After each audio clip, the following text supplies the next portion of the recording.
is over. Emily, Branwell, Anne, all are gone like dreams. I have watched them fall asleep in my arms. I've closed their glazed eyes. I've seen them buried one by one. One by one. Step by step. One step, two step, three step more. One step, two step. I am the last of the four. Do not think me harsh. I loved my sister Anne. I loved her work. But this was not Anne. Lay your flowers by her grave. Lay your flowers by her grave. Everything she could have done. We tell your story one by one, one by one. A novelist, a poet, pain, she didn't show it. Mom and Daddy didn't see her grow up. Lived her life by God, didn't mean no harm. Stayed strong till her time was done. Don't worry, I've addressed myself. I don't need your help. She's got a story to tell, she doesn't know it as well. Everything that she taught us. Just like Helen, I'll scream and shout. If someone ain't treating you right, then get out. Lay your flowers by her grave. Lay your flowers by her grave. Everything she could have done. We tell your story one by one, one by She worked as a governess from one mess to another mess. She's praying on her knees. And take a break, she said, what shall I do? They said, do as you please. 5 acres on a headstone, but nobody didn't know. Underground alone, hiding in the shadows, it's her time to go. Let's meet Anne and enjoy the show. Your flowers by her grave. Lay your flowers by her grave. Everything she could have done. We tell your story one by one, one by one, one by one, one by one, one by one.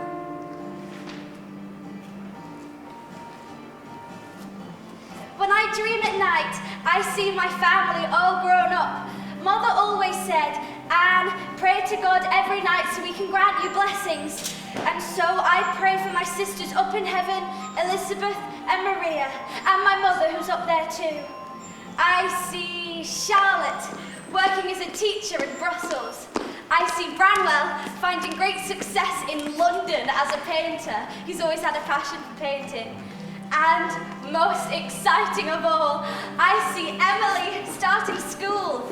Charlotte will be there as well, and I'll be there one day too, making my way in the world.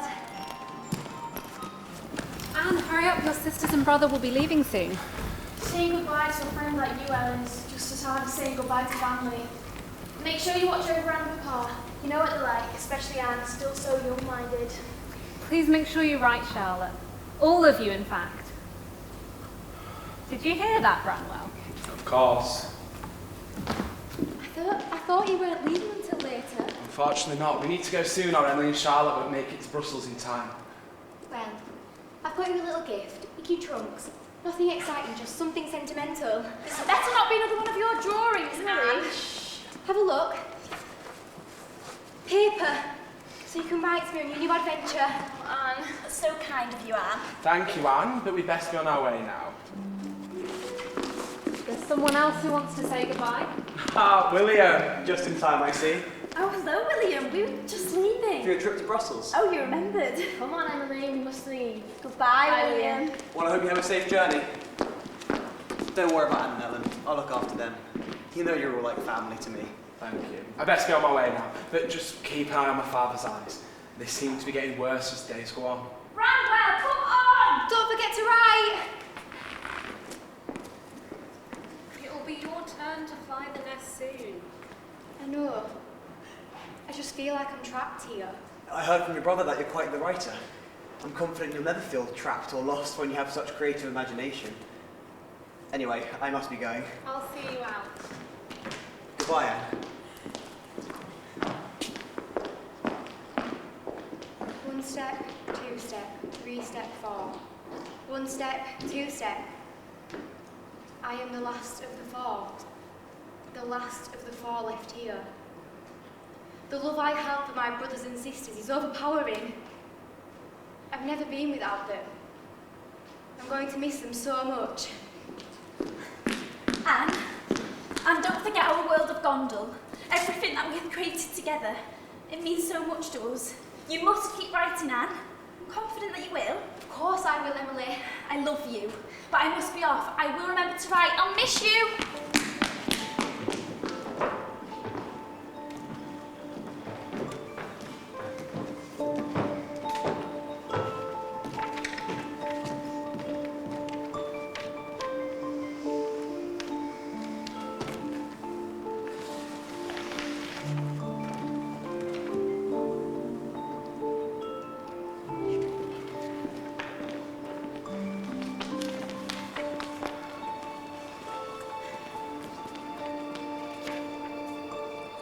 Some letters for you. Anne. I'm struggling, Anne. I don't know whether it's homesickness. I'm struggling to teach, to write, to think. I hope to come home soon. I do not know how much longer I can endure.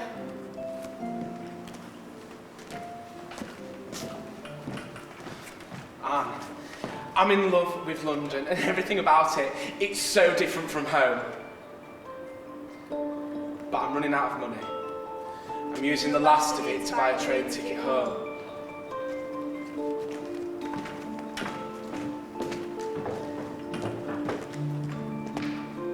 Anne, I'm growing weaker with some sort of illness. I do not want to submit to being sick, but I must ask you a question. Will you take my place at Roe Head?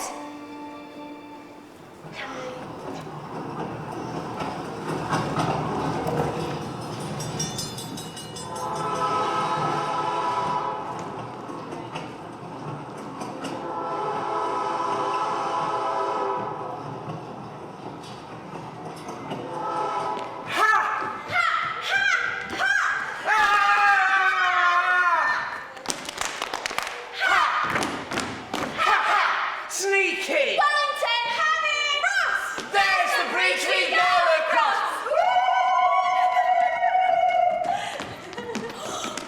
Look! It's Geraldine and Julius! What? There! Where? I can see your undergarments! Who thinks that they're the toughest soldier? Wellington! The quest is... To climb the tree! The tree! Yes, that tree over there. If you dare! I'll go first! No! I'll do it, I'm the oldest.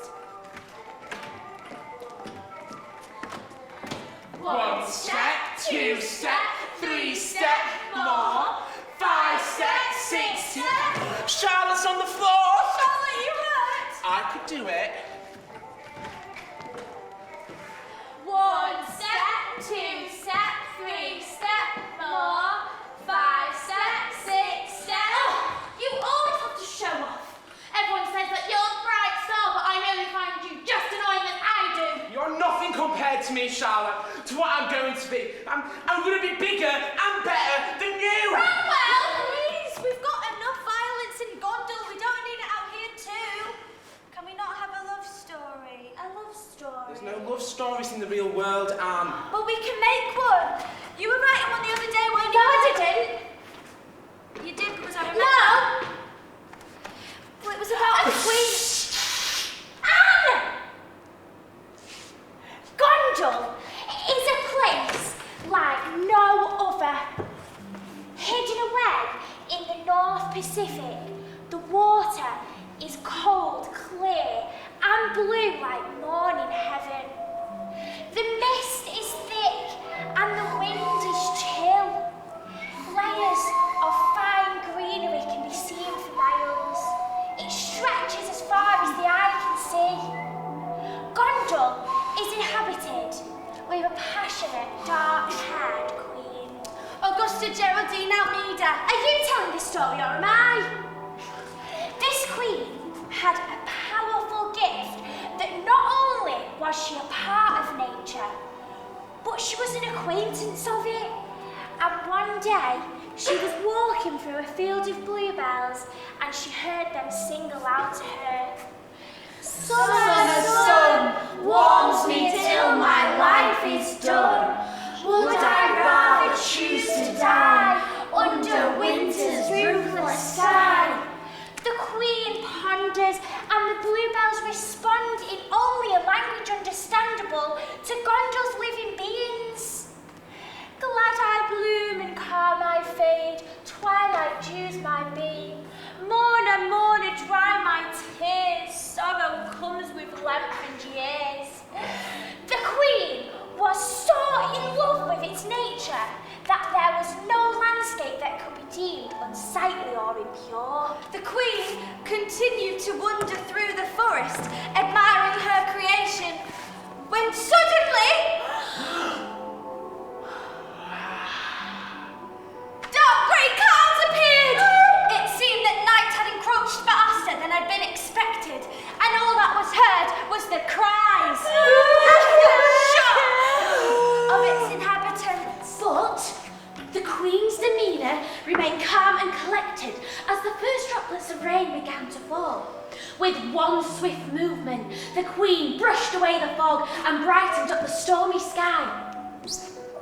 And then, in the distance, a figure of a young man began to emerge. Arthur, brother! I have come from Gondal shore, from the battle's roar. Arthur, brother! I have come back from Desmond, mourned and lost. All of Gondal fell silent and still, for this had been a long-awaited day, as the queen was reunited with the one she loves. I'm quite tired now. Is that fresh pastry? Oh, Auntie Bramwell! Auntie Bramwell, send me one! For the first time in my life, I must stand alone. There was no retreating now. I must enter that house and introduce myself among its strange inhabitants. But how is it to be done? Be calm. Be calm whatever happens.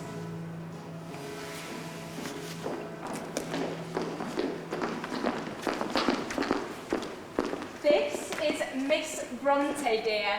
She will be the children's new governess. Goodness, look at the state of her. Her hair is uncurled and entangled. Her collar is horridly crumpled, and her frock is all splashed with mud. The upkeep of your appearance is another important role in being a governess, Miss Bronte. This is wholly unacceptable. I'm so sorry, sir. It was the journey. I assure you it will not happen again. I hope so. Good, good. Anyway, Miss Bronte, I've sent for the children. You will find them not very far advanced in their attainments, for I've had so little time to attend to their education for myself. And we have thought them too young for a governess until now. But I think they are very clever children and very apt to learn. Especially the little boy. He is, I think, the flower of the flock. A generous, noble-spirited boy. One to be led, but not driven. And remarkable for always speaking the truth.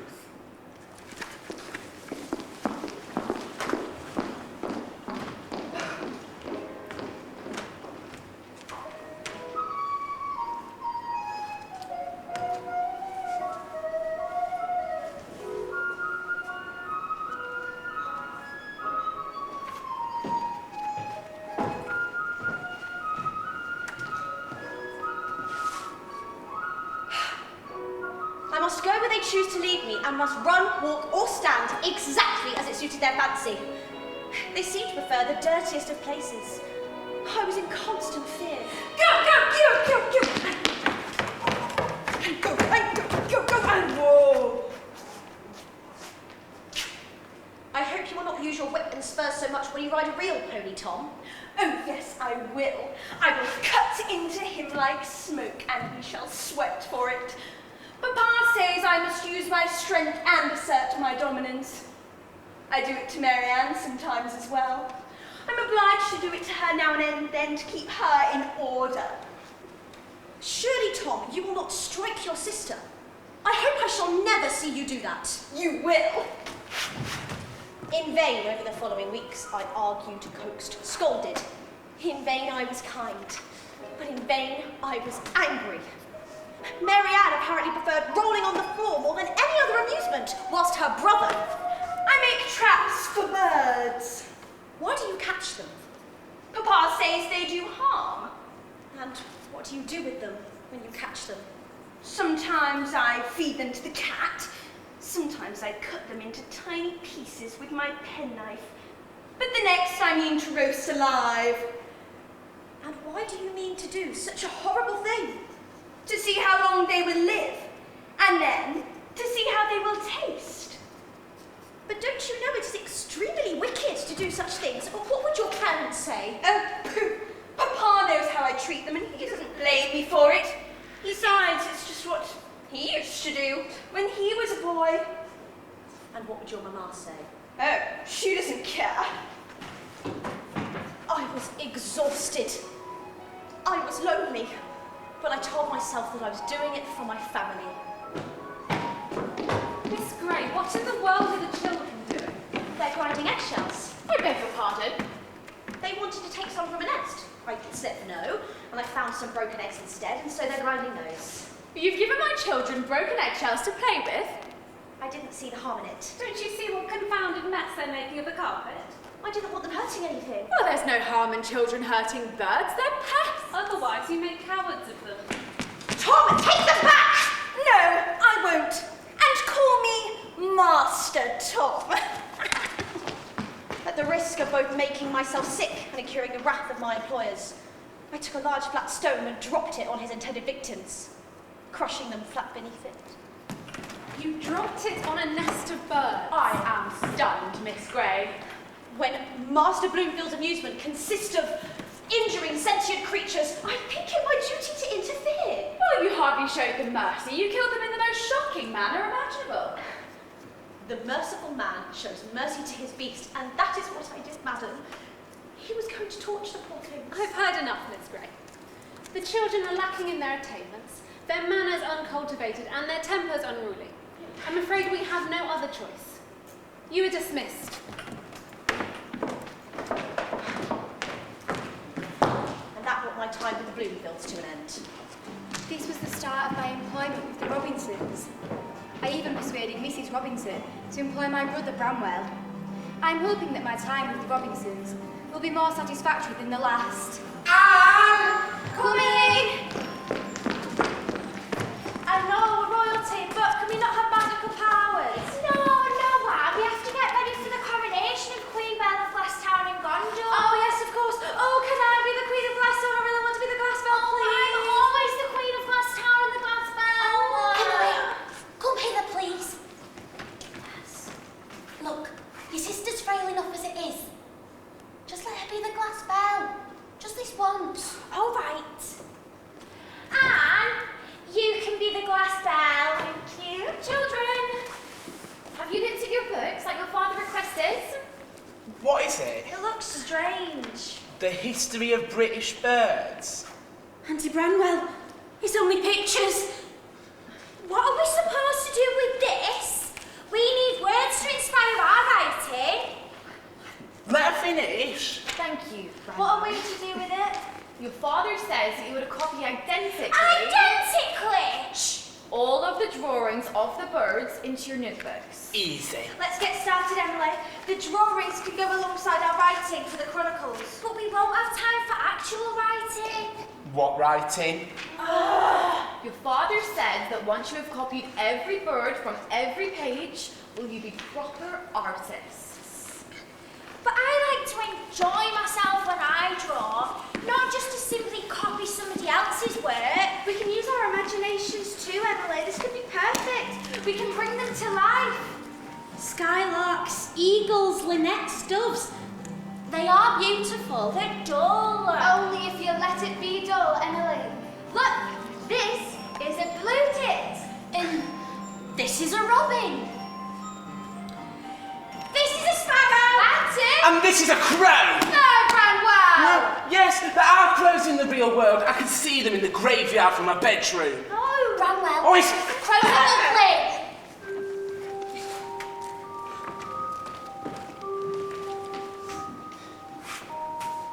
The mating birds set up their nests for the season until their chicks are ready to fly.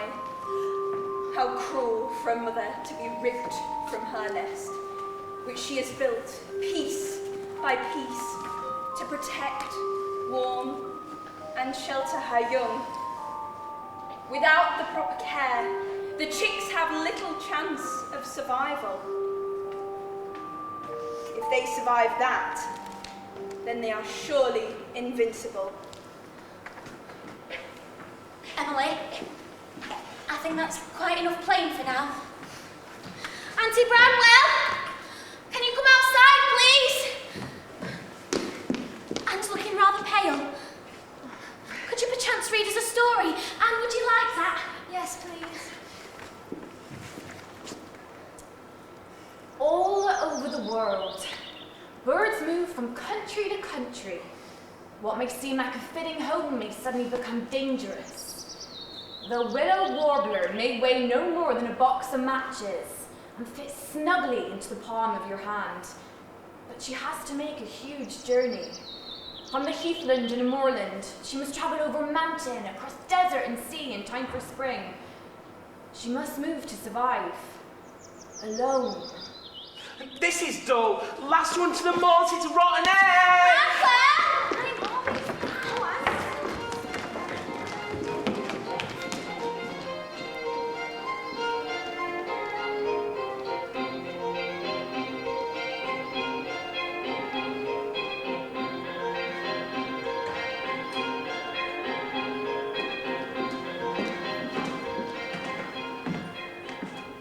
Our new way of living will be so wildly different to all you're accustomed to. Do you think I can't bear what my missus can? Surely I am not so proud and so dainty as that comes to. And my little master too, God bless him. I intend to be taken for a widow. Mrs. Graham is the name which I mean to adopt. Graham was my mother's maiden name, so I fancy I have some claim to it. And I prefer it to any other, except my own, which I dare not resume. I'm certain Mr. Huntington is making every effort to discover the place of our retreat.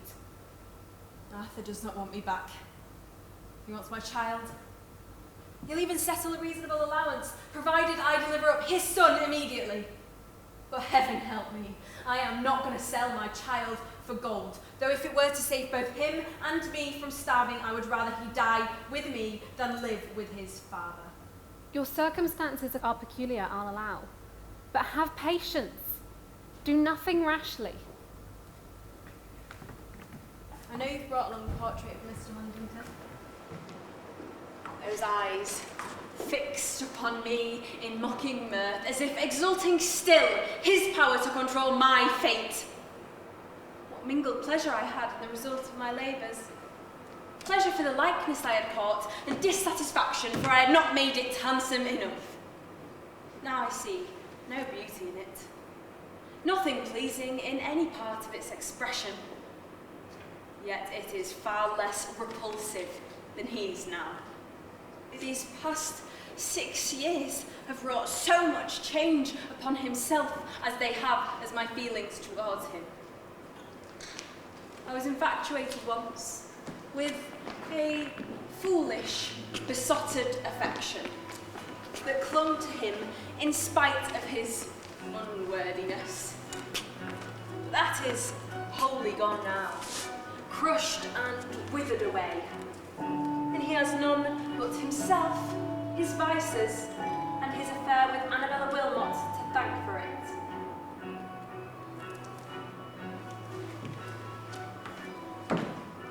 Are you very angry, Helen? There is no jest, Arthur. Unless you think it just to lose my affection forever. What? God, so bitter. Well then, I must get on my knees and beg for forgiveness. Oh, please, dear God, give me forgiveness. No! You shan't escape me, Helen. You should be careful with your anger. God, your face is so white. I fear you may die. Let me go then. Go then. But it's all nonsense, though, Helen. A jest. A mere nothing. Not worth a thought. When will you ever learn that you have nothing to fear from me? That I love you, wholly and entirely, and if I ever gave a thought to another, and you may well spare it, for those fancies are here and gone like flashes of lightning. For God, you exorbitant little tiny... Be quiet a moment, will you, Arthur? And listen to me, and don't think I'm in a jealous fury. I am perfectly calm. You needn't smile, sir. You may think it all very amusing, Arthur, to rouse my jealousy, but take care you don't rouse my hate instead. For once you have extinguished my love, you will find it no easy task to kindle again. Right, I won't repeat the offence, but I meant nothing by it. I assure you that I had far too much wine, and I was scarcely myself at the time. You knew perfectly well what you were doing. I'm sorry. What would you have me do? Sorry I saw you, no doubt. Well, if you hadn't seen me, there would have been no harm. You think not? No. What is it? It's nothing. You know, you decide to make it a matter of accusation and distress. What would Lord Lowbury, your friend, think if he knew? Or what would you think if he or any other had acted the same part to me as you have to Annabella? Well, I'd blow his brains out, of course. And how can you say it is nothing? An offence for which you think justified in blowing another man's brains out? Are the marriage vows a jest, and is it nothing for you to make your sport, to break them, and to tempt another to do the same?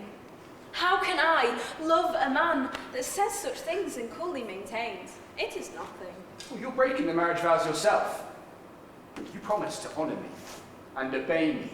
And now you attempt to hector me, threaten me, accuse me, and call me no worse than a highwayman?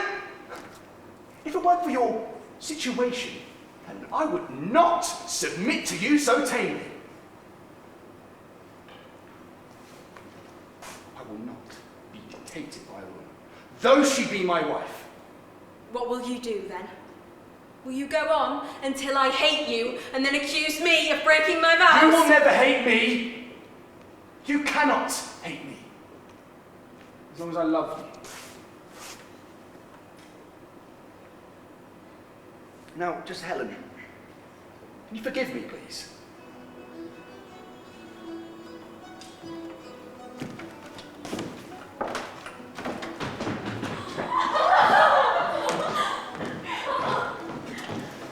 Oh, I have some very important information to tell you both, and I am bursting with it. Did you know how it was reported above a month ago that someone's take on Wildfell? Well, what do you think? It's actually been inhabited for above a week now. Oh, we never knew. Good gracious, the place is in ruins. Well, she's called Mrs. Grego, and she's in mourning. Not widow's weeds, but slightish mourning. And she's quite youngly said, not above 5 or 6 and 20, but so reserved. Oh dear, that spoils it. I hoped she were a witch. Well, indeed. I tried all I could to find out who she was, where she came from, and all about her. Well, neither Mrs. Wilson nor Miss Wilson, with their skillful manoeuvring, could elicit a single satisfactory answer from her, or a casual remark about her circumstances. Strange, I can hardly believe it. Indeed. And she was barely civil to them. Well, I must be off. I'm meeting my husband and he'll lose his head if I'm late. Of course. Give me my regards, won't you? See you, dear. So, Eliza Millward says that her father intends to call upon Mrs. Graham sometime soon to offer some pastoral advice. Apparently, she did not make an appearance at church on Sunday. Well, if Eliza meets her, she may bring word about how much sugar she puts in her tea and what sort of caps and aprons she wears, and all about it. I don't know how I can live till I know. Oh, good morning, Mr. Markham. Good morning, ladies. We were just discussing the new tenant at Wildfell Hall. Mrs. Graham. You knew her? I have met her once or twice. And what do you think of her? She is handsome, or rather I should say, distinguished and interesting in her appearance, but by no means amiable. A woman liable to take strong prejudices and stick to them through thick and thin. Will you be seeing her this evening? Perhaps. I wouldn't have so much to do with Mrs. Graham if I were you. If she were a proper person, she wouldn't be living there all alone. Well, you ladies must always have the last word, I suppose. You may have as many words as you please. And the rest may be spoken to the wind. Good evening.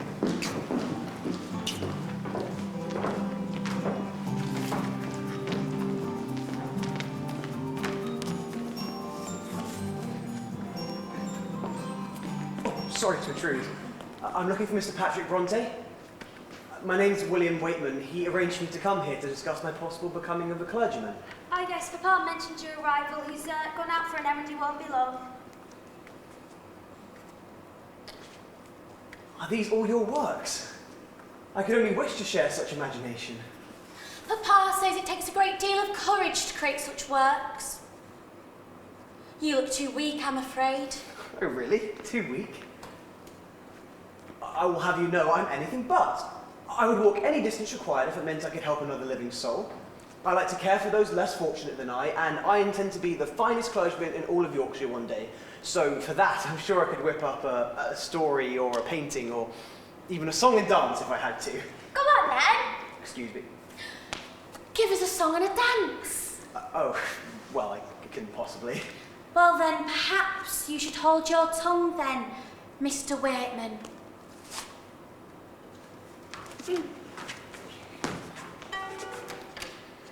Oh, what's this? A new companion we ought not to miss. Who could it be? Just for me. For me. For me, who could it be? Well, we can't call him William, can we? It's far too dull. And besides, we've all got names of soldiers, strong and brave. So what should we call him? Well, he does have a handsome face, so what about Mr. William has a nice face, man? That's dreadful, Emily. I've got it. Miss Celia Amelia. That's a girl's name. And what, Amelia? Miss Celia Amelia. No. Oh, a pretty name for a pretty It boy. does have a certain ring to it. Oh, I dub thee Miss Celia Amelia. 5, 6, 7, 8. Celia Amelia, Mr. William Waitman, our new Sure, friend. you could think of something better. From down the road, he's kind, good-natured, a little bit heroic. Maybe he'll end up in one of Anne's poems. He came to challenge us, Charlotte, Emily and Anne. He thought of us to make a fuss, but miss, you need to understand our talent, our passion. And when we're staring at the pages of the books we're yet to write, we know we've got Celia Amelia, Mr. William Waitman, our new friend. From down the road, so stay with us forever, Mr. William Waitman, Miss Celia Amelia. Next year we might get a song back from you. Quite impressive. I'm not overly fond of the name, but you seem to have taken a shine to it. I hope you take as much of a liking to me. I'm sure we will. Father's home now. Go on, Miss Amelia. Well, thank you for your company. It was lovely to meet you. Goodbye, Brontes. Goodbye. Goodbye, Miss Celia. Strange, the way he looks at you, Anne. Don't be so tedious, Charlotte. I've had enough working for today. Race you to the apple tree!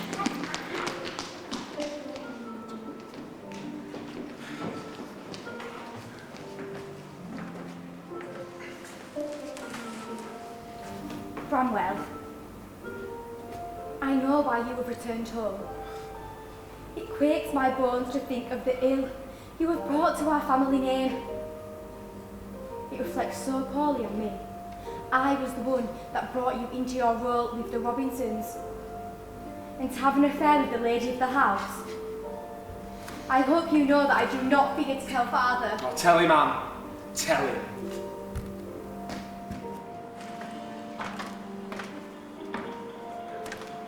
Ramwell,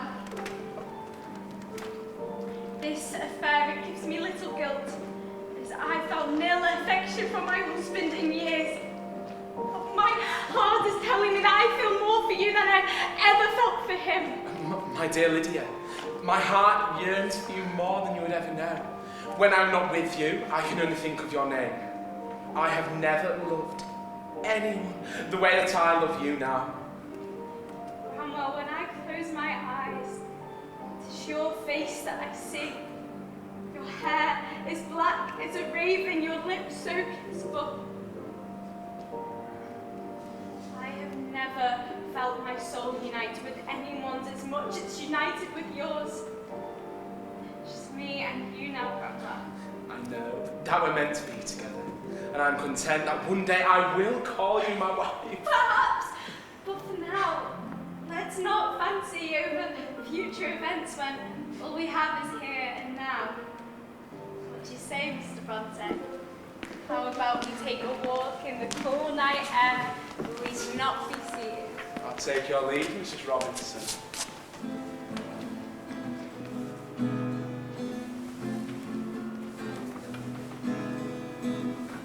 I touch the forbidden fruit, poison in my face.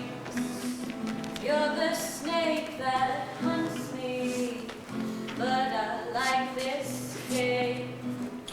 Throw our gardens all Eden, lay them to rest. Oh, oh, oh, oh,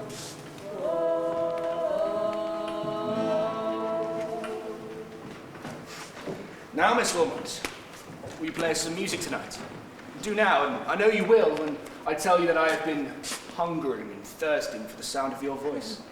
I will gladly exert myself to gratify you. But tell me, Huntington, wasn't it here that you kissed your wife? Well, my dearest, I couldn't help it. No, I have to keep things straight with her as long as I can. Haven't I seen you kiss your dolt of a husband scores of times, and do I ever complain? But tell me, don't you love her still? Even just a little?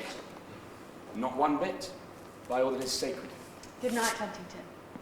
Good night.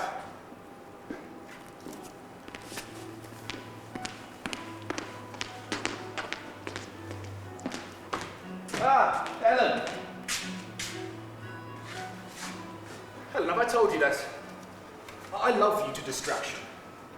Does that intelligence give you any pleasure? Silence again. Well, that means yes.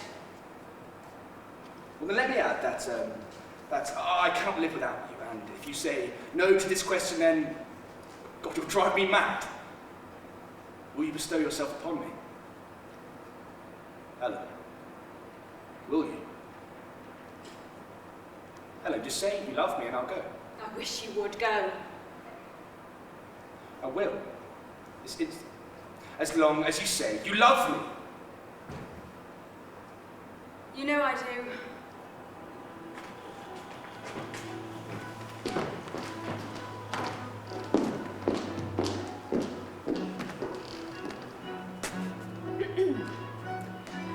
You're welcome to him if you like him, as far as I'm concerned.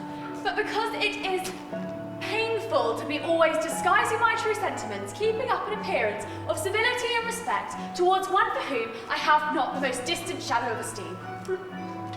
And because if you stay, your conduct cannot possibly remain concealed much longer from the only two persons in the house who don't know it already.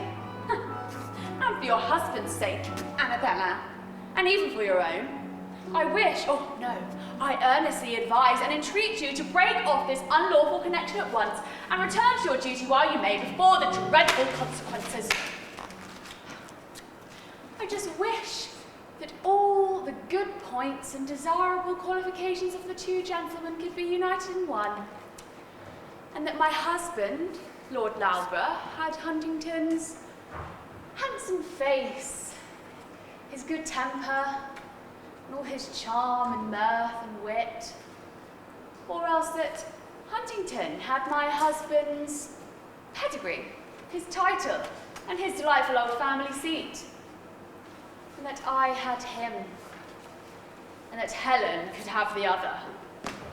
Oh, and she's welcome to him.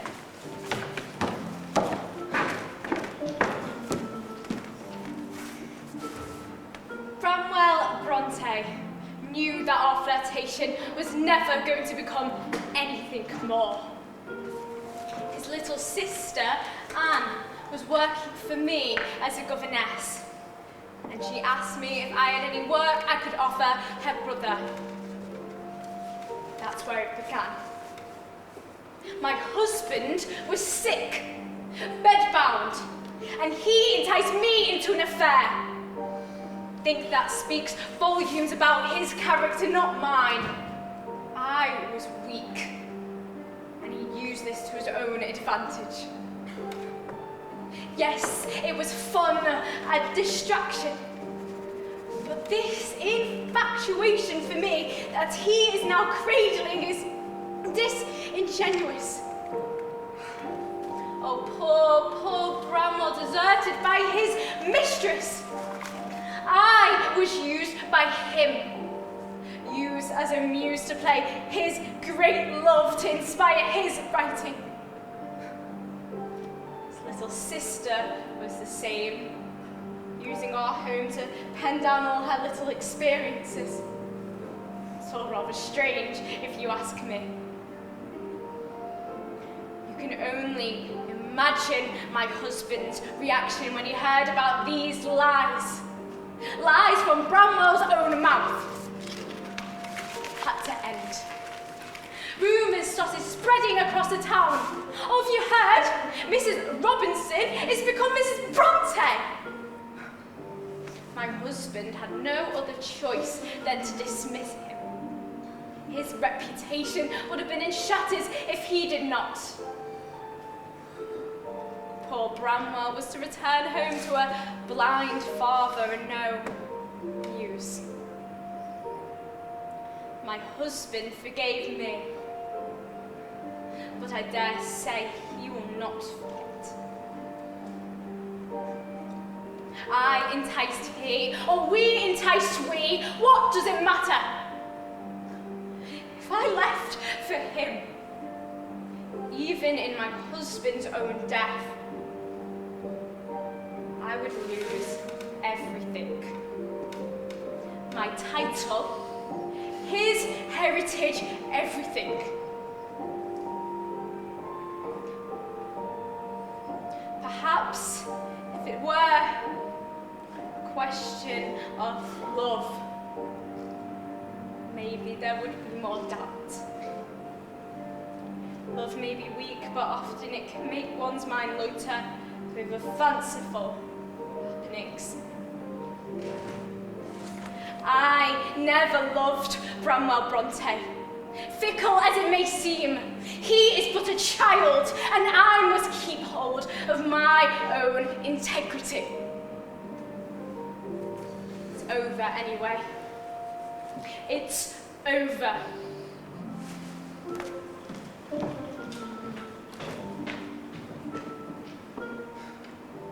It's over, Anne.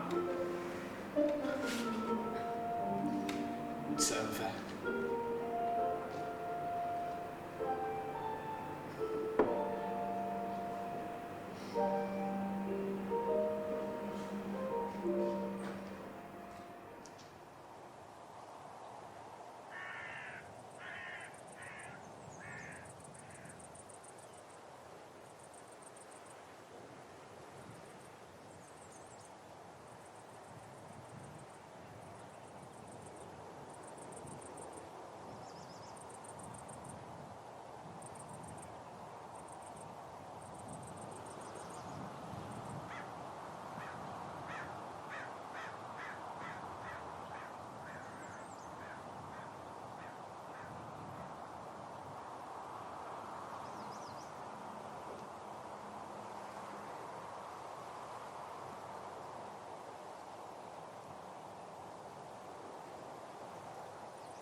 Anne, William. how are you, Anne? Oh, I'm quite well. Although it is snowing outside. How are you? All the better for seeing you. How are your duties coming along? Papa's been singing your praises lately. You must be very good at your work. Well, your father is very kind. He is. Just like you. That is very kind of you, thank you. And would you be as kind as to join me on a walk tomorrow afternoon? That is, if the snow has calmed somewhat. Yes, I would love to. Perfect. Shall we say 3 o'clock? That would be delightful. I shall look forward to tomorrow then. Anyway, I'm looking for your father. Is he in his writing office? Yes, Excellent. Enjoy your day, Anne. I'll try.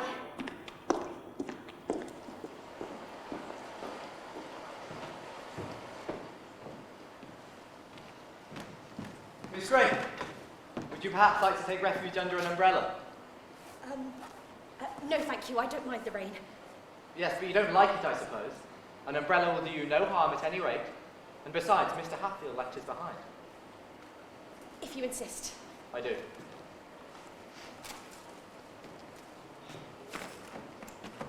Do you like flowers, Miss Gray? Yes, very much so. Wildflowers especially. I like wildflowers. Others I don't care about because, well, I have no particular associations connected with them. What are your favourite flowers? Bluebells, primroses, and heath blossoms. Oh, violets. Well, no, because, as you say, I have no particular associations connected to them. For there are no sweet violets among the hills and valleys of my home. It must be great consolation for you to have a home, Miss Gray. However remote or seldom visited, still it is something to look to. It is so much that I think I could not live without it. Oh, you could. The ties that bind us to life are tougher than you can imagine, or than anyone can who has not felt how roughly they may be pulled without breaking. The human heart is like India rubber. A little swells it, but not much can burst it. You speak from experience, Mr. Weston. I do, Miss Gray. I have no home, and not 12 months ago I lost the last and dearest of my early friends. And yet, not only I live, but I'm not wholly destitute of hope and comfort. You don't know what happiness lies before you yet. You are now only in the commencement of your journey. The best of happiness is mine already. The power and the will to be useful. Good day, Miss Gray.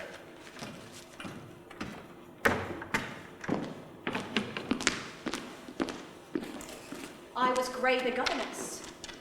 I was supposed to feel nothing. And yet it could do no harm to love Mr. Weston, even if at a distance.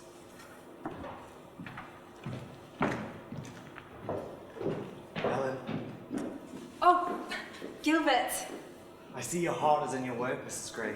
I must beg you to go on with it, for if you suffer my presence to interrupt you, I shall be constrained to regard myself as an unwelcome intruder.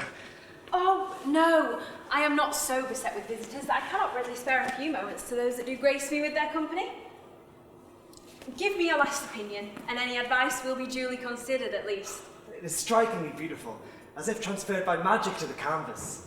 In my last visits, we talked about painting, poetry, music, theology, geology, and philosophy.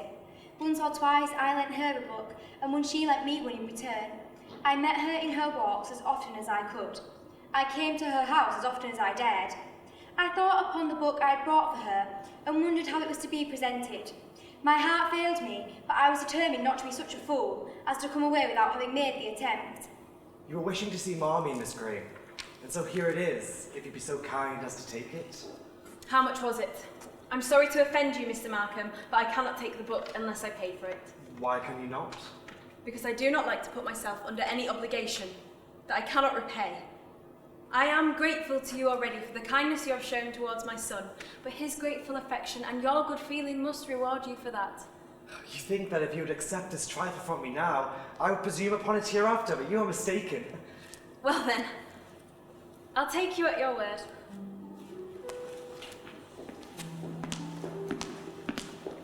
Anne, you're writing. Yes. I thought as much. The Brontes, such a creative family. You're going to be great one day, Anne. Mark my words. I will. I will mark them and perhaps keep them close to my heart. You should. I should what? Keep my words close to your heart. What is it that Father wanted? Great news, actually. He's promoting me.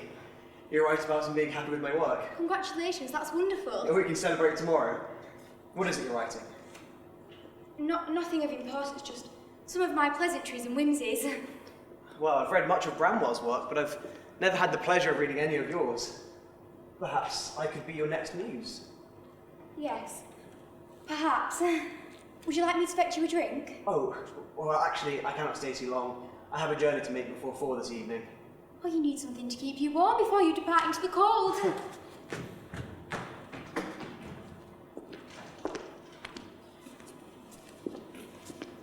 What are you up to there, Mr. Wheatman? What have you got there? Nothing. Nothing of worth, Miss Bramwell. Well, if it's nothing, then why do you try to hide it? Are you able to keep a secret? Oh, that depends on what the secret is. I've written Valentine's cards for Charlotte, Anne, and Emily. They're unlikely to receive any on the day, and I cannot bear the thought of them being upset. So I had the idea to write them myself, anonymously. What a kind idea, Mr. Wakeman. But won't they know it's you when you give them the cards? No, for I intend to make the journey to Bradford. The postage stamps on the cards, therefore, will be from there. They shan't suspect a thing. Surely they will recognise your penmanship. No, again, I've taken steps to ensure it's not obviously my hand which has written them. Well, the girls are cleverer than you give them credit for. I am certain you'll be found out eventually. You may well be right, but until then, I shall enjoy my fun. Now, I must be off to Bradford to get there before the post is collected. In this weather? Well, you'll catch your death in the snow. I assure you I'll be quite well. William, I've got you your tea. It's fresh from our garden. Oh, lovely. Thank you, Anne, but I'm afraid I really can't stay. I have urgent business to attend to. You'll be back in time for our walk tomorrow? Most definitely. I wouldn't miss it for all the world. So which way are you going, William? My apologies, Charlotte. I have urgent business to attend to. William, where are you off to? Urgent business, can't stop. We'll be back soon, I hope. Oh, I'm sure I will. Goodbye, Mr. Wakeman. Goodbye. You can be awfully funny sometimes. Don't be so mean, Charlotte. He clearly has something very important to do. Oh, my dear Anne, your cheeks are as red as roses. Have you taken a fancy to Mr. Wheatman? No! William is just a friend.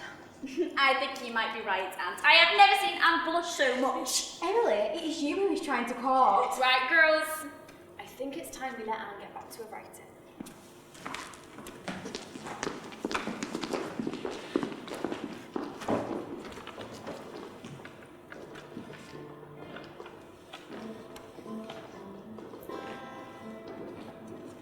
Black is the color of my true love's hair. His lips are like some roses fair. He's got the sweetest smile and the gentlest dance. I love the ground whereon he stands. Black is the color of my true love's hair. His lips are like some roses fair. He's got the sweetest smile and the gentlest hands. I love the ground whereon he stands. It just seems like so long since we last saw Father. I sent him a letter, but I haven't received a reply. Mustn't worry, Emily. He said he'll be back tomorrow. Emily, Charlotte, I'm so sorry. William died last night. He was with your father in Haworth. He caught cholera. There wasn't anything that could have been done. What do we do? How on earth will we tell Anne? She's going to be heartbroken. Who's going to be heartbroken? Your father asked me to give you that letter. Sorry, Anne. Just leave me a moment.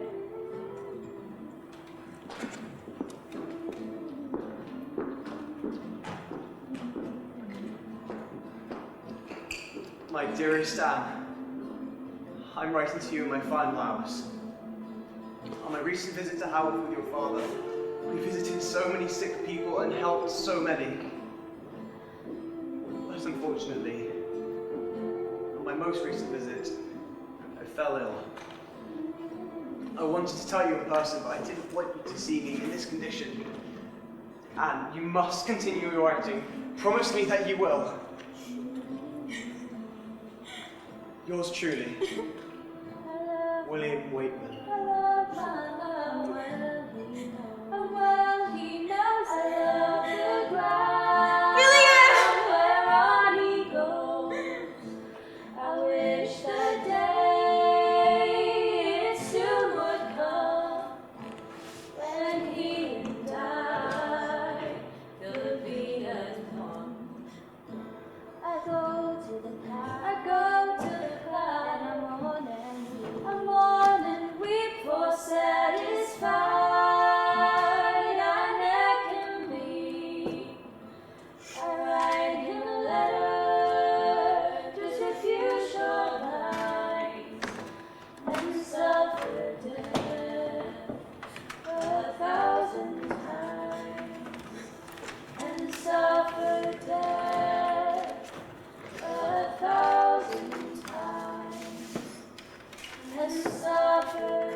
Bramwell,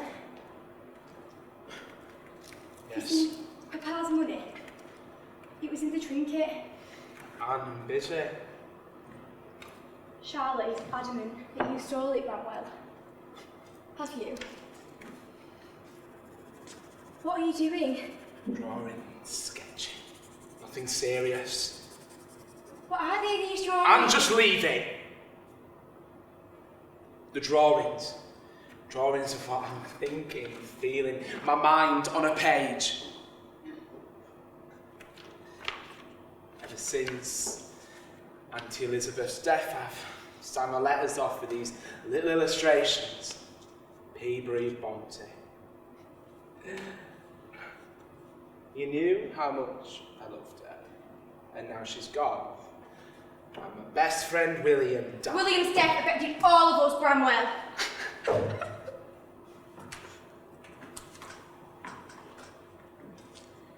Everyone knew that you were her favourite. I know she's not here now, but you've got us. Stop trying to protect me, Anne. Look at you. You're weak. You can't even protect yourself. Thorpe Green taught me a lot. Mrs. Robinson taught me a lot. In fact, this family has taught me a lot. Always being the black sheep, haven't I? What's going on? Come to join the party, have we? Here we all are. The perfect Brontes. Papa used to always call me his bright star. But I'm not a bright star. Ever wondered why I painted myself out the family portrait? Look. Charlotte, and Emily, and... no Branwell. You three succeed and I just fall behind. We need to do something about him. Most definitely. He's not well. I can clearly see that. Did he tell you where Papa's money had gone? Well, he spent it down at the Emporium, which is not surprising. He's a disgrace. He's finding it hard to cooperate. I'll go talk to him. No, Anne, let me. You're too gentle with him. You feed his opium addiction with your lies. Your lies that make out everything is normal. Now, listen to me. It is too late for kindness. We have no money left. Branwell stole Father's money. Money that was meant to be used for his eye operation next month. Only Father could see the failure of a man that Bramwell has become. Charlotte. No, he is. He is a Anne. disgrace, Bickering, Anne. I see. Don't start, Branwell. Emily, please. Bramwell, I'll take you upstairs. No love for your brother. No, not when you're drunk. Come on, Emily. Let's play a game like we used to. Harry versus Sneaky. Let's go to Gondola. Gondolas! Bramwell. You can tear us down, but don't you dare make a mockery of our creations. They're all we've got left. Come on, Charlotte, climb the tree. Remember, 1 step, 2 step, away. You never could climb the tree, could you? You've never succeeded, not once! Bromwell! Look at you! You had everything! All you had to do was go and find it, take it, and it would have been yours! But no. You just have to bring shame upon our family name. Do you know what everyone is saying about you? They're saying you're mad, they're saying you're dangerous, and they're saying that you're a disgrace to this family. Don't fill your mouth with such lies. You wanted this to happen. Especially you, Charlotte. It's everyone else's fault. You know, Anne, none of this would have happened if you had stopped him with Mrs. Robinson. Really? But no, not you. You just had to sit there, do nothing while he spends our money by the second. Emily, it wasn't like that. You're killing yourself. You know nothing about me. What's the point in living? Bromwell. Why does that wasteful blind man believe in God? Bromwell. There is no God and he doesn't exist. It is just us in this darkness. This darkness Stop amongst... being such an awful man, Bromwell! Anne. Now look what you've done. Just look at yourself, Bramwell. I don't even see my brother anymore. You are not the Bramwell we grew up with. Charlotte, leave him. You can't even look at us. Leave him. Let me see. Come on. Let's get you to bed, come on.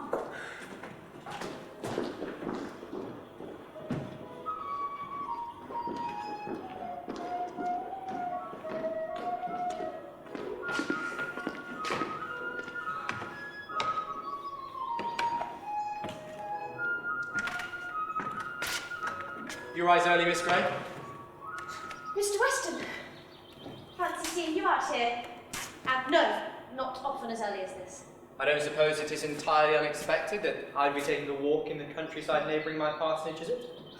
No, of course not. How far do you mean to extend your walk?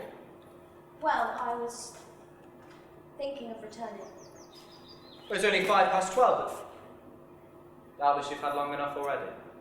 I shall escort you back to town shortly if you wish. That would be lovely. Good.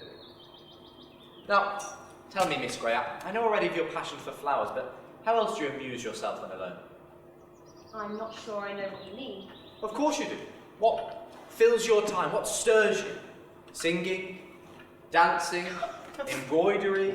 Well, if you must know, reading is my favourite occupation when I have leisure for it. And books to read. It's quite true, Mr. Weston.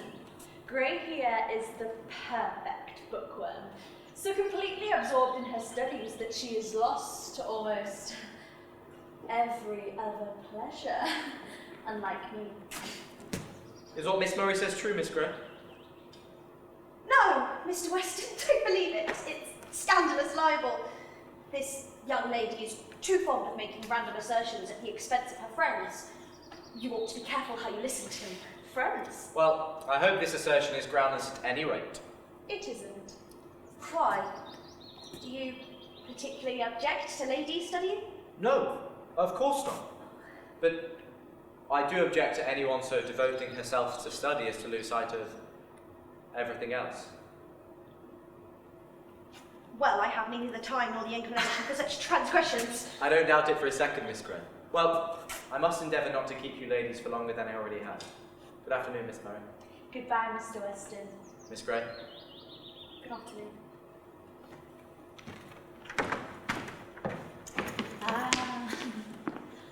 I thought I could do it.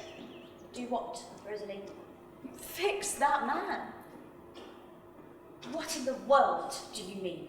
I mean that he will go home and dream of me. Yes, I've shot him through the heart. How do you know? Well, by many infallible proofs, more especially the look he gave me before he went away. It was not an impudent look, but one of tender adoration. Perhaps he isn't such a stupid blockhead as I'd once thought him. I intend to take up Mr. Weston as well as Mr. Hatfield.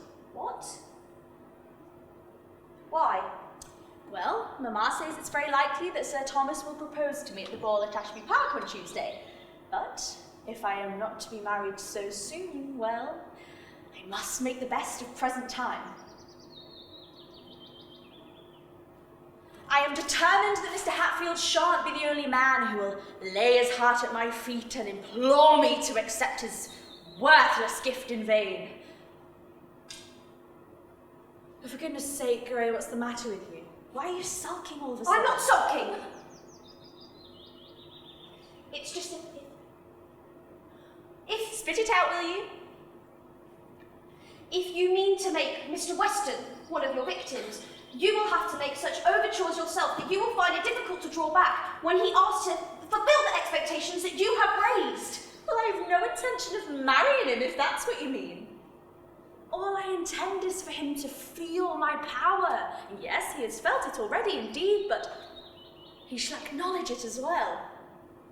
That's not too much to ask, is it, Gray? I suppose not. It's just a bit of fun.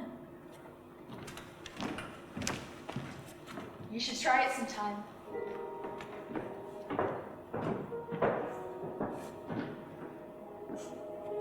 It was wrong to be so joyless, so desponding. I should have made God my friend, and to do his will the business and the pleasure of my life. But faith was weak. Passion was too strong. My only consolation was in thinking that, though Mr. Weston knew it not, I was more worthy of his love than Rosalie Murray, for I could appreciate his excellence, which she could not. I would devote my life to the promotion of his happiness for the momentary gratification of her own vanity. If he could but know the difference, know her hollowness, know her worthless, heartless frivolity, he would then be safe, and I should be almost happy.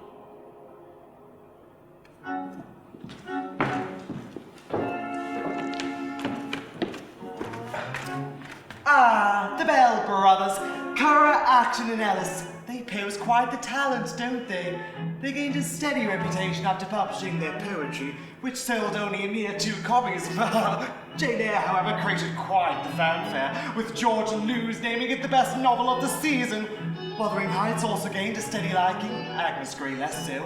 And as for the latest Tenant of Wildfell Hall, well, yes, it did sell rather excellently, but surely one could say that this was down to Currer, one whose writing is so sensational, no gentleman in England could be of competition.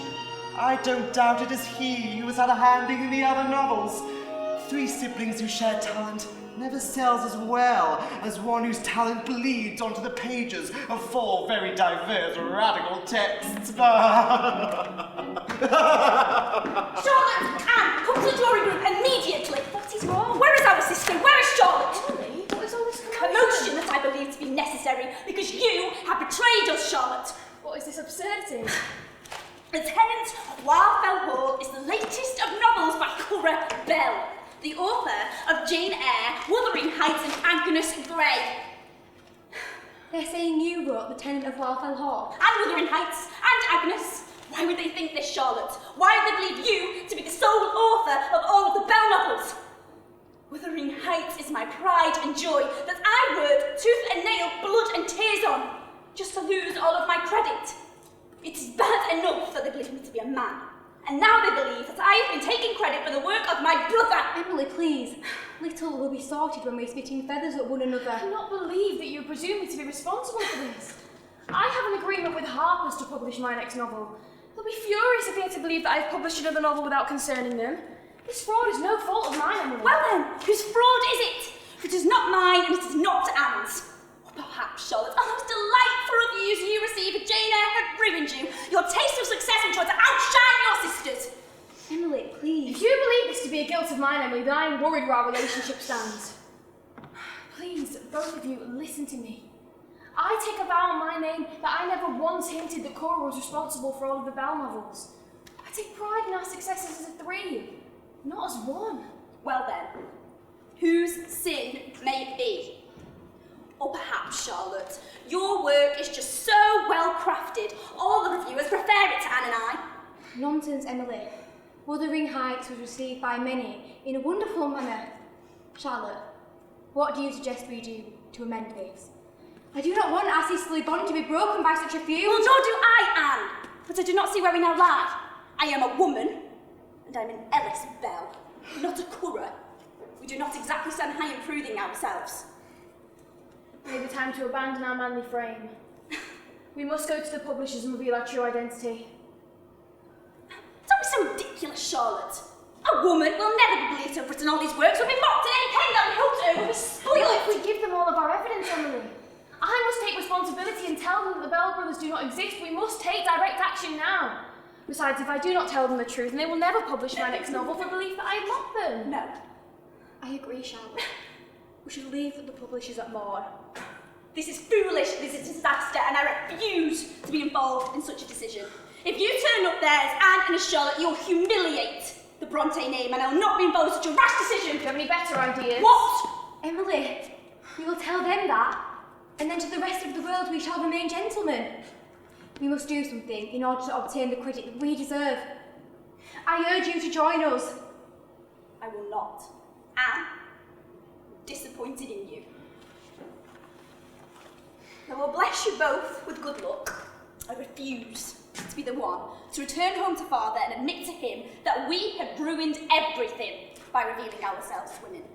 Suppose someone will steal our work when they know the truth. They will say that women could never be responsible for such a craft, and they will steal it for their own. It is not wise, and you both risk losing everything. We will prove ourselves, Anne. For myself, for you, and for Emily.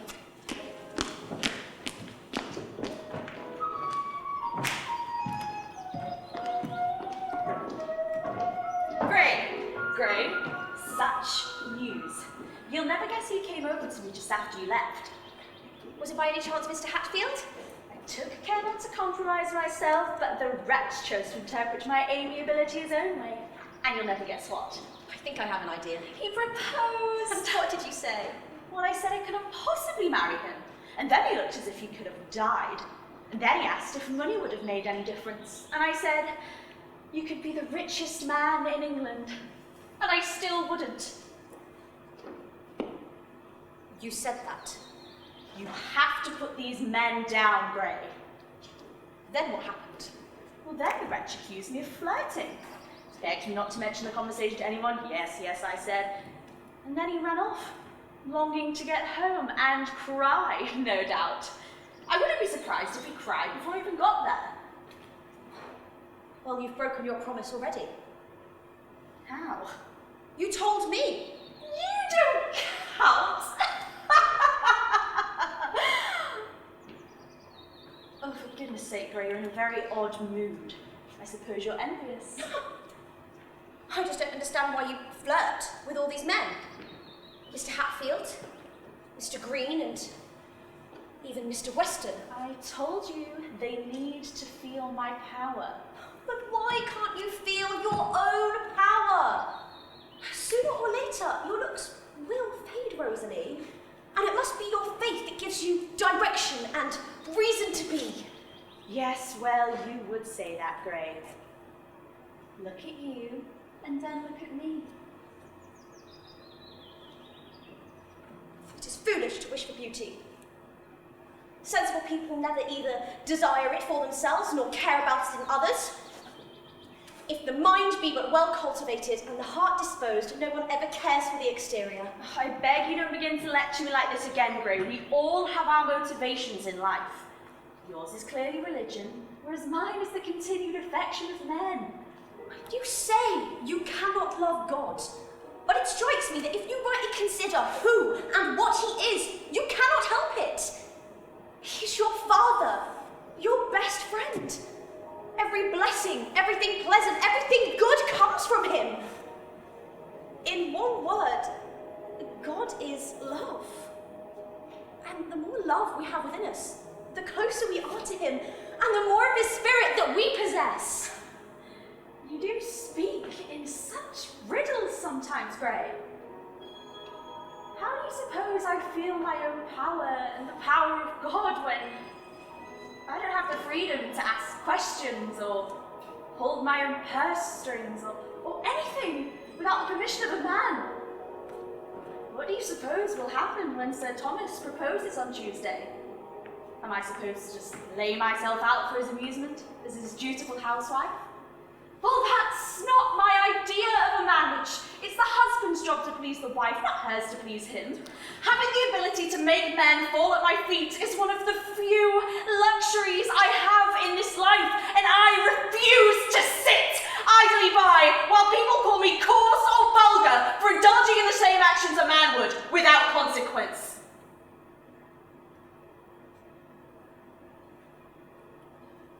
You are still so young, Rosalie, as am I.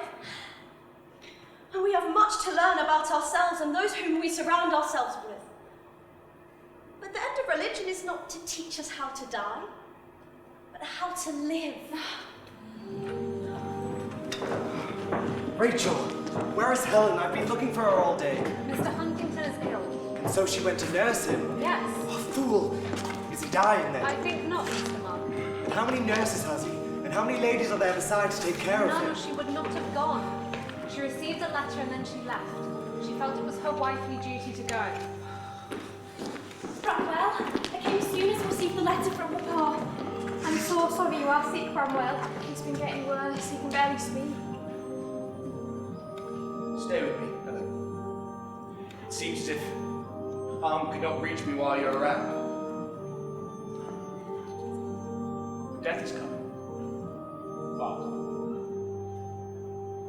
Oh, if I could believe there was nothing after. Don't try to believe it, Arthur. There is joy and glory after, if you just repent. I can't repent. I only fear. Think of the goodness of God. You cannot be but grieved to have offended him. But what is God? I cannot see him or hear him. Just pray for me, Helen. How's he feeling today? He's getting worse. The amount of blood he's coughing up, it's worrying. I've brought some lavender to help us heal. Can somebody watch over him? I need a breath of fresh air. I'll go put the lavender by his bed. I'll come with you outside, Emily. Charlotte. How are you feeling today, Bramwell? Maybe this will help. Go look outside the window. What can you see? Graveyard. The crows. I can feel the shadow of death drawing in. Well, Death is terrible. I cannot bear it. You don't know, Helen. You can't even imagine it because you haven't it before you. And when I'm buried and you'll go back to your good old ways and be as happy as ever, and the world will go on and be as busy and as merry as if I'd never been. You needn't let that worry you. We will all follow you soon enough. I wish to God I could take you with me. Pray for me, Helen. I do pray for you, Arthur. Every minute of every hour, but you must pray for yourself. Don't leave me, please. Stay with me, Charlotte.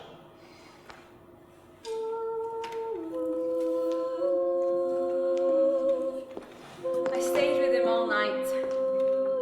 He was silent for such a long time. I thought he might never speak again.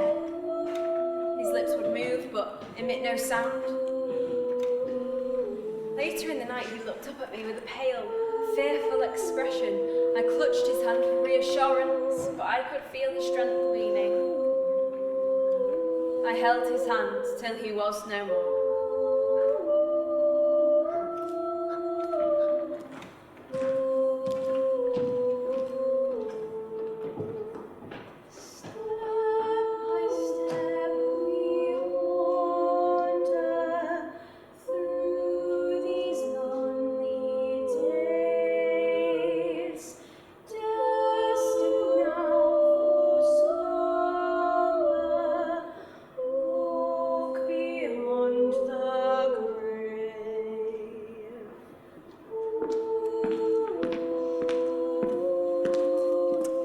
On the 24th of September, 1848, Bramwell died. He was 31. He was never the same, not the young bright star that I grew up with. I'm afraid that opium turned him into somebody that he wasn't. hope that God can now give him the peace that he deserves. On the day of my brother's funeral, it was bitterly cold. And on that day, I am afraid I caught a chill.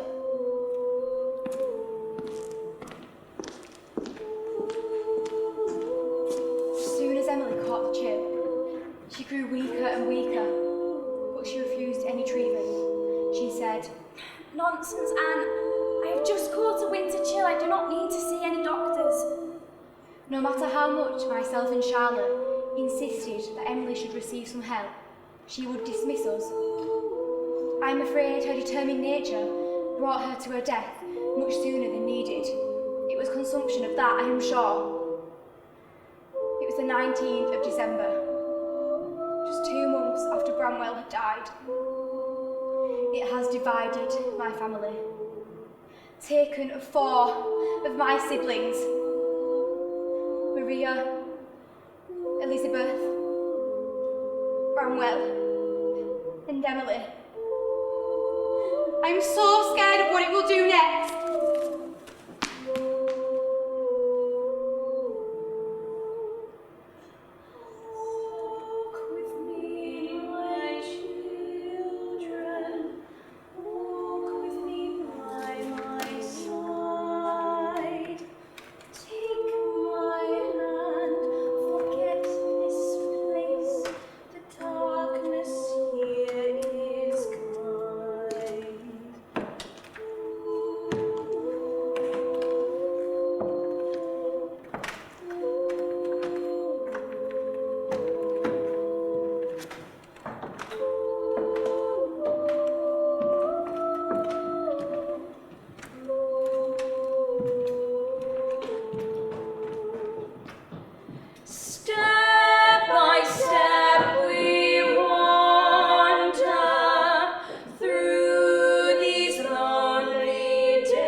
The air is so clear out here. Something special about sea air. I can't wait to go down to the beach. We must own a donkey like we did last time. You will do nothing of the sort. It's been a long journey, you must rest. Your sister's right. You need to be careful. I have not travelled all this way to sit and rest. Coming here has made everything feel easier. I can breathe, the air is clear. I've come to let the sea air revive me. And it will. But you need to save your energy. Let me go down. I am strong enough. I know my own strengths. Let's just be careful.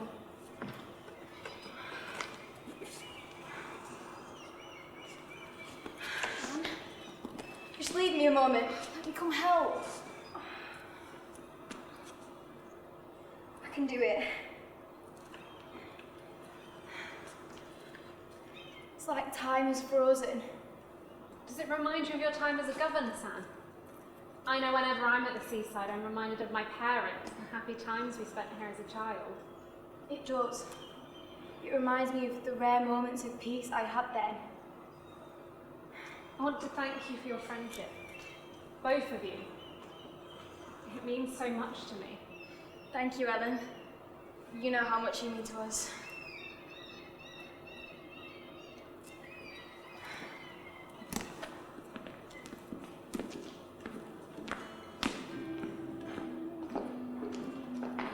The sea is my delight, even in my darkest moments. How pleasant it is to sit here and take it all in.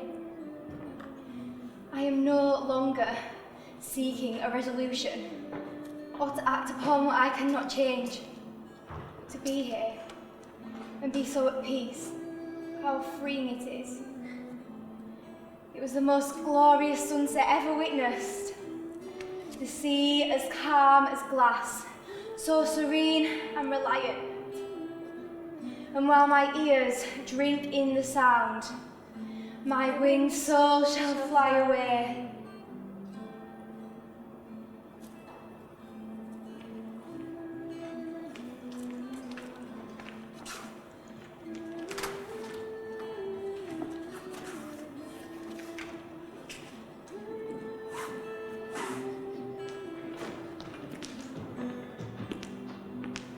How are you feeling today, Anne? I brought you some boiled milk to help you feel better. At peace. Oh, and let me help you change. You're much too weak. I'm not dead yet, Charlotte.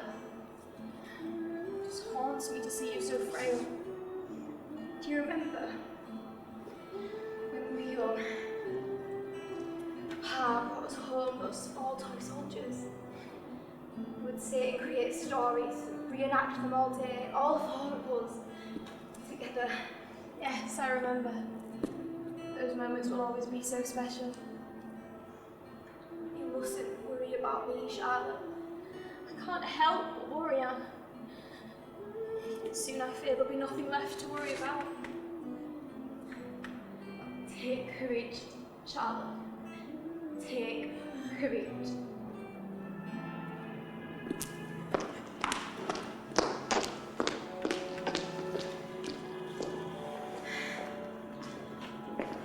Sneaky! Wellington! Harry! Ross!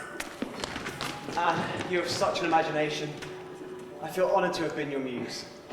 Now, I think it's time I read one of your books. My dear Anne, I am so proud of you. And then I said you could be the richest man in England. And I still wouldn't. You said that. You have to put these men down, Gray. Agnes, you must have known that it was not my way to flatter or talk soft nonsense, I know. or even speak the admiration that I felt. I understand. So you love me? Yes. Will you take my hand too, if I ask for it? I would not be married in winter. In December at least, and therefore another year in spring. Next spring? Next autumn, perhaps. Summer then? The close of summer. Then I'll be satisfied. I'm sorry for all the hardship I caused you in life. I wish I could have only told you this before. Anne, I'm so proud to be your big sister. I always love to remind you of these times because they meant so much to us. I love you, Anne.